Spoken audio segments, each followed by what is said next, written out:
যখনই আবার সময় চাওয়া হয় তখন আমাদেরকে বলা হয় this is not Shahbag square, it's parliament. BNP এক ধরনের দুইটা কাজে জুৎচুরি করেছে, জুৎচুরি মানে উঠাই নিয়ে যেতে পারবেন বাসা থেকে, এই জার্নিটা এখানে থামাই দিতে পারবেন, সো হোয়াট ভাই, মানে মানে জীবনে তো ধরেন আপনার ব্যবস্থাকে সরকারিকরণ করা হইলো, দলীয়করণ করা হইলো। আপনি নির্বাচিত হয়ে আসেন, সমস্যা নাই, আপনি যখনই সরকারের বিরুদ্ধে কোনো অবস্থান নেবেন আপনাকে চাইলে সরকার বাদ দিয়ে দিতে পারবে। এই ধরনের একটা কালো আইন এই সংসদে হচ্ছে পাশ করা হয়েছে, এই ধরনের কালো আইন। তার মানে মানবাধিকার কমিশন, পুলিশ সংস্কার কমিশন, গুম কমিশন, সুপ্রিম কোর্টের সচিবালয় অধ্যাদেশ, স্থানীয় সরকার রিলেটেড যে বিষয়গুলো রয়েছে, এইখানে বিএনপি যে অবস্থানটা নিয়েছে, এই অবস্থানটা জনগণের বিরুদ্ধে একটা অবস্থান, গণতন্ত্রের বিরুদ্ধে একটা অবস্থান, মানুষের জন আকাঙ্ক্ষার বিরুদ্ধে একটা অবস্থান। এখন আপনারা আমাকে প্রশ্ন করতে পারেন যে ভাই, সংসদে তো দেখি শুধুমাত্র আপনাদের আইনমন্ত্রী সালাউদ্দিন সাহেবই কথা বলেন, সংসদে দেখি আসাদুজ্জামান সাহেব আইনের এক্সাম্পল ব্যাখ্যা দেন 40-45 মিনিট ধরে, সালাউদ্দিন সাহেব আমরা দেখি সেখানে 50 মিনিট ধরে কথা বলেন, আপনারা কেন কথা বলেন না? এখানে যে বিষয়টা হচ্ছে, আমাদেরকে এই সংসদে কথা বলতে দেওয়া হয় না। আমি একটা এক্সাম্পল দিই, যেমন আপনার সালাউদ্দিন সাহেব আমাদের স্বরাষ্ট্রমন্ত্রী, উনি যখনই দাঁড়ান, উনি যেহেতু ট্রেজারি বেঞ্চের উনি মেম্বার, ট্রেজারি বেঞ্চের উনি, অর্থাৎ উনি এবং উনি হচ্ছেন স্বরাষ্ট্রমন্ত্রী, উনি যখনই দাঁড়ান যেই বিষয়ে ধরেন, যেমন মানবাধিকার কমিশন বিষয়ে আমাকে সময় দেওয়া হয়েছিল মাত্র কত, আমাকে সময় দেওয়া হয়েছিল 2 মিনিট, আমাকে সময় দেওয়া হয়েছিল মাত্র 2 মিনিট, মাত্র 2 মিনিট। আর এই বিষয়ে সালাউদ্দিন সাহেব 40 মিনিট কথা বলেছেন, 40 মিনিট। আমাদের সুপ্রিম কোর্টের সচিবালয়ের বিষয়ে আপনার 8 মিনিট কথা বলেছেন আপনার আক্তার ভাই, আসাদুজ্জামান সাহেব কথা বলেছেন অলমোস্ট 40 মিনিট। তাহলে ঘটনাটা কি দাঁড়ায়? ঘটনাটা দাঁড়ায়, ধরেন কোনো একটা অর্ডিন্যান্সের পক্ষে আমি 5 মিনিট কথা বললাম, 5 মিনিট, এটার বিরুদ্ধে সালাউদ্দিন সাহেব 40 মিনিট কথা বললেন, 40 মিনিট, আপনি 40 মিনিট। এই 40 মিনিটে উনি যদি কোনো অযৌক্তিক কথাও বলেন, সেটাকে যখন আমি আবার দাঁড়াবো যে ওনার অযৌক্তিক কথাগুলোকে খণ্ডন করার জন্য, আমাদেরকে সেখানে কোনো অ্যালাউ করা হয় না। তার মানে আপনি সময় পাচ্ছেন 5 মিনিট আর সালাউদ্দিন সাহেব সময় পাচ্ছেন 40 মিনিট। আপনার কাছে উনার কথাটাই হচ্ছে কি, উনি উনার মতো করে মনের মাধুরী মিশিয়ে, মেটাফোর দিয়ে, উনি হচ্ছে ইতিহাস টেনে, উনি উনার নিজের ব্যক্তিগত অভিজ্ঞতা, দর্শন সবগুলাকে উনি হচ্ছেন সংমিশ্রণ করে উনার মনের মাধুরী মিশিয়ে উনি কথা বলতে পারেন। এবং সেই জায়গা থেকে আমাদেরকে সময় দেওয়া হয় 2 মিনিট, এবং রিকোয়েস্ট করে সময় নেওয়া হয় 1 মিনিট, এবং যখনই আবার সময় চাওয়া হয় তখন আমাদেরকে বলা হয় this is not Shahbag square, it's parliament, which is very unfortunate.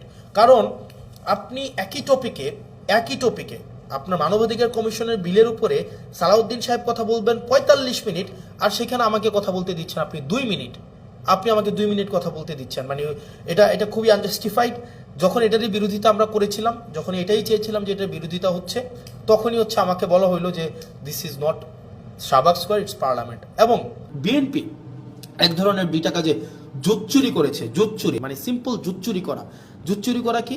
জুৎচুরি হচ্ছে ওনারা দিনের আলোতে প্রতারণা করেছে। যেমন জুলাই জাদুঘর একটা অধ্যাদেশ ছিল, এই অধ্যাদেশটা কথা ছিল এটাকে অপরিবর্তিতভাবে সংসদে আইন আকারে পাশ করা হবে। ওনারা কি করলেন? ওনারা একদম সংসদ শুরু হওয়ার সময়, সংসদ একদম বিলটা পাশ করার 5 মিনিট আগে ওনারা এটাকে সংশোধনী আকারে উপস্থাপন করে ওনারা বিলটাকে পাশ করায় নিলেন, যেটা কোনো এটাকে একটা কমিটমেন্ট ব্রিচ করা হয়েছে। এটা কথা ছিল না, কথা ছিল এটা অ্যাজ ইট ইজ পাশ করাবে। এখন আপনি আমাকে বলতে পারেন তাহলে আপনারা প্রতিবাদ করলেন না? আমরা অবশ্যই প্রতিবাদ করেছি, এবং আপনারা যদি দেখে থাকেন তাদের যেহেতু মেজরিটি 2/3, তারা এখন কাউকে আর তোয়াক্কা করার প্রয়োজন মনে করে না। তাদের কথা হচ্ছে আপনারা পার্লামেন্টে থাকলে থাকবেন, না থাকলে নাই, আমার যে আইনটা আমি যেভাবে ইচ্ছা আমি করব, এবং যেভাবে ইচ্ছা আমি সেটাকে পাশ করব। এবং ওনারা আরও কয়েকটা জায়গায় ওনারা আমাদের সাথে প্রতারণা করে যাচ্ছেন, বাংলাদেশের সাথে প্রতারণা করে যাচ্ছেন। যেমন কথা ছিল প্রত্যেকটা আইন, পূর্ণাঙ্গ আইন অন্তত 3 দিন আগে সবার কাছে ওনারা হচ্ছে পূর্ণাঙ্গ বিলটা ওনারা হাতে দিবেন, ওনারা 3 দিন আগে হাতে দেন না। ওনারা যেটা করেন, ওনারা হচ্ছে বিলটা সংসদে উত্থাপনের 15 মিনিট আগে আপনাকে এতগুলো পেয়ে যায় না ধরাই দেবে, 15 মিনিট আগে। এবং এই 15 মিনিট আগে আপনাকে এই পুরো বিলটার যদি আপনি একমত থাকেন বা দ্বিমত প্রকাশ করেন, এই 15 মিনিটের মধ্যে আপনাকে জানাইতে হবে। এবং এটা হচ্ছে এক ধরনের পুকুর চুরি করার মতো। এবং আপনারা দেখবেন মানবাধিকার পুলিশ সংস্কার কমিশন এটা কিন্তু সংসদে উত্থাপনের কথা ছিল, কিন্তু ওনারা এই কমিটমেন্টটা ওনারা ব্রেক করেছেন। বলতে পারবেন না, এখানে শুধুমাত্র সেটাই বলা যাবে আপনি বিরোধী দল, আপনি মাত্র এই কয়টা সিট নিয়ে আসছেন, আপনি আবার এত বেশি সময় পাবেন কেন? আপনারে ভাই, আপনি একজন 40 মিনিট ধরে উনি ক্লাস নিতে পারেন, সেখানে আমাদেরকে সময় দেওয়া হয় 2 মিনিট, রেকর্ডে আছে। আপনি যদি দেখেন, আমরা যখন একটা বিলের বিরুদ্ধে দাঁড়াইলাম, মানবাধিকার কমিশনের বিলের বিরুদ্ধে দাঁড়াইলাম, আমাকে সময় দেওয়া হলো যে মিস্টার আবদুল্লাহ আপনার সময় 2 মিনিট। আর এটার রিভার্টাল যখন আসাদুজ্জামান সাহেব দিলেন, উনি 25 মিনিট প্লাস হচ্ছে উনি রিভার্টাল দিলেন। তার মানে উনার কোনো সময় নাই, উনি যতক্ষণ ইচ্ছা কথা বলতে পারবেন। উনি দাঁড়াইলেই উনার মাইক অন করবেন, উনি সালাউদ্দিন সাহেব দাঁড়াইলেই উনার মাইক অন হবে, এবং উনার রেকর্ডের জন্য উনারা সব কিছু বলতে পারেন। কিন্তু আমাদের রেকর্ডের জন্য আমাদের মাইক অন করা হয় না। আমরা 50 বার 20 বার শুরু থেকে যদি হাত তুলে রাখি, আমাদেরকে এই সময়টা দেওয়া হয় না। এটা নাকি সংসদের রেওয়াজ। তো সংসদের রেওয়াজ এবং সংসদের আইন আসলে কোনটা কি, সবগুলোই হচ্ছে সরকার যেভাবে চাইবে সেটাই, যেটা অভ্যুত্থান পরবর্তী সময়ে যেটা আমাদের জন্য অপ্রত্যাশিত ছিল। প্রিয় বাংলাদেশবাসী, আমার কাছে মনে হয়েছে আপনারা কিছু এক্সপ্লানেশন ডিজার্ভ করেন। কারণ দিন শেষে আমরা হচ্ছে দিন শেষে কোনো না কোনোভাবে আমরা বেনিফিটেড। আমরা যারা ক্ষমতায়, আমরা যারা চেয়ার পেয়েছি, আমরা যারা মন্ত্রী হয়েছি, আমরা যারা এমপি হয়েছি, আমরা কোনো না কোনোভাবে বেনিফিটেড। এটা নিঃসন্দেহে, এটা বলার কোনো সুযোগ নাই, আমরা বেনিফিটেড। কিন্তু যারা জীবন দিয়েছে, যারা আত্মত্যাগ করেছে, যারা রাস্তায় নেমে এসেছিল, যারা হচ্ছে জুলাইয়ে, আরেকটা ইম্পর্টেন্ট বিষয়, জুলাইয়ের কথা মনে হওয়াতে, খুবই পুর স্ক্রিপ্টেড একটা নাটক বিএনপি আপনারা হচ্ছে পার্লামেন্টে করছে, খুবই পুরলি স্ক্রিপ্টেড। সেটা হচ্ছে কি, ওনারা বলতেছে, বারবার বলতেছে ওরা জুলাই সনদের পক্ষে, মানে বারবার কিন্তু বলতেছে জুলাই সনদের পক্ষে, যে আমরা প্রত্যেকটা দাড়ি কমা সহ আমরা জুলাই সনদ বাস্তবায়ন করব। তো আমরা যখন বলতেছি যে জুলাই সনদের অর্ডারটা আপনাকে বাস্তবায়ন করতে হবে, তখন যেটা হইল, ওনারা একদিন একটা নাটক সাজাইলো। ওনাদের পন্থী কিছু ছাত্রদল, যুবদল সহ অনেকে আছে যে তাদের এই অভ্যুত্থানে ফেসিবাদ বিরোধী প্রত্যেকটা রাজনৈতিক দল সমানভাবে অংশগ্রহণ করেছে। তাদের আত্মত্যাগ ছিল, তাদের দীর্ঘ লড়াই ছিল, তাদের দীর্ঘ হিস্ট্রি ছিল। তো ওনারা কি করলেন, কিছু সিলেক্টিভ আহতকে, কিছু সিলেক্টিভ, একদম সিলেক্টিভ কিছু আহতকে বিরোধী দলীয় যেই গ্যালারিটা আছে সেই গ্যালারিটাতে এনে বসাইলো, এবং ওনাদেরকে বলে দেওয়া হলো, পরবর্তীতে ওনাদের মধ্যে অনেকগুলো আহত আমাদের কাছে আসছে যে ভাই, আমরা তো বুঝি নাই যে আসলে আমাদেরকে কী কারণে নিয়ে আসা হয়েছে। আমাদেরকে জাস্ট বলা হয়েছে আপনাদেরকে গাদ্দার বলার জন্য, এবং আপনাদেরকে যেন আমরা বেশিং করি, আপনাদেরকে যেন আমরা হচ্ছে ওখান থেকে আপনাদেরকে বেশিং করি, এবং আপনাদের বিরুদ্ধে যেন আমরা স্লোগান দিই। এই স্ক্রিপ্টটা বিএনপির জন্য, মানে শোনেন, আপনারা বিএনপির যারা আছেন, 217 জন এমপি আছেন, ইট ডাজন্ট ম্যাটার। আপনারা হচ্ছেন সরকারে আছেন, ইট ডাজন্ট ম্যাটার। মানে ধরেন কি করতে পারবেন, ম্যাক্সিমাম গুম করে ফেলতে পারবেন, উঠাই নিয়ে যেতে পারবেন বাসা থেকে, এই জার্নিটা এখানে থামাই দিতে পারবেন, সো হোয়াট ভাই। মানে জীবনে তো ধরেন আপনার মানুষের সাথে যদি কানেক্টেড থাকি, মানুষ যদি আস্থা রাখে, বিশ্বাস রাখে, এর থেকে বড় প্রাপ্তির আর কিছুই নাই।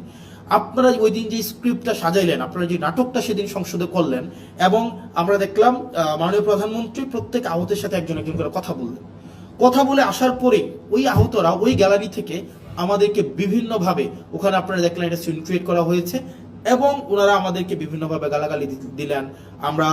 ওনারা বললেন আমরা জুলাই সনদ চাই, বিএনপি যেভাবে চাই আমরা সেভাবে চাই। তো আমরা জিজ্ঞেস করলাম বিএনপি কিভাবে চাই বলেন তো? ওনারা বললেন না, বিএনপি যেভাবে চাই আমরা সেভাবে চাই। আমি বললাম তো বলেন না বিএনপি কিভাবে চায়। কয় না, আমরা এত কিছু বুঝি না, বিএনপি যেভাবে জুলাই সনদ চাই আমরা সেভাবে চাই। এর মাঝখানে 3-4 জন আছে আমাদের কাছে এসে বললো যে ভাই, আমরা খুবই দুঃখিত, আমরা আপনাদের সাথে এইভাবে আচরণ করার কারণে, কিন্তু আমাদেরকে এইভাবেই বলা হয়েছে, আমরা যেন আপনাদের বিরুদ্ধে স্লোগান দেই, আমরা যেন আপনাদেরকে হচ্ছে ওখানে অপমান করি, আমরা যেন আপনাদের বিরুদ্ধে এই ধরনের কথাগুলো বলি। মানে it's very unfortunate mister Tarek Zia, honourable prime minister Tarek Zia, it's very unfortunate আপনি পার্লামেন্টে থাকা অবস্থায় এই ধরনের নাটক করা হবে এবং এটার ডিরেকশন আপনি দিবেন। মানে আমি জানি এটা স্ক্রিপ্ট রাইটার কে ছিল, এটার কোরিওগ্রাফার কে ছিল, এটার হচ্ছে ডিরেক্টর কে ছিল, আমি জানি না, কিন্তু আমি এটা বিশ্বাস করতে স্টিল চাই না যে এখানে কোনো ধরনের আপনি ব্যক্তিগতভাবে এখানে এটার পৃষ্ঠপোষকতা করেছেন, এটা আমি বিশ্বাস করতে চাই না।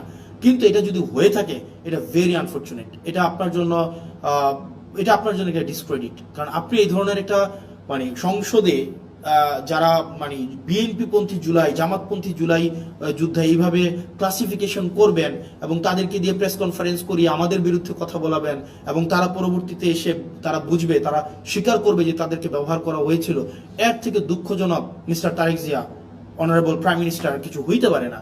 এবং এটা আপনার জন্য খুবই ডিসগ্রেস, আপনার জন্য ডিসগ্রেস।